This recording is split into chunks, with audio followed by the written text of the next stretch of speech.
Hey folks, and welcome back to my channel. I am feeling a little bit down today because I had recorded a whole video on choosing direction and finding direction, choosing a direction in your art. And then I lost the footage and I don't know what happened. I think maybe I was going through my movies folder and deleted something that I thought I had already made a video out of. But anyway, I lost a bunch of really good footage, so I'm kind of bummed, but I figured I would go ahead and put together this time lapse for you all. This is something that I recorded a couple weeks ago. I already had published this drawing, but I thought I would go ahead and show the process behind it since it is a little bit different, maybe not hugely different if you're not really familiar with my work, but I did again kind of play around with a more textural application and tried to get a little bit more of a soft focus, I guess.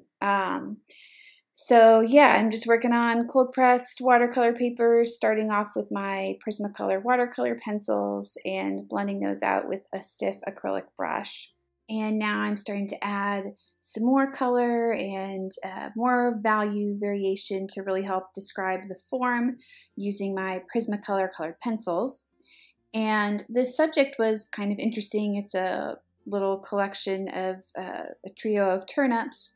And I had a actually pretty challenging time working on the purple, that kind of purpley pinky color, because it looked really saturated in some areas, but then it was hard to communicate the saturation along with the darkness. So I really ended up going back and forth using a lot of different layers and variations of purples and reds and henna and even some surprisingly hot pinks to try to communicate the fact that it was both saturated, but then that there was a pretty dramatic difference between the light and the dark areas of the turnip.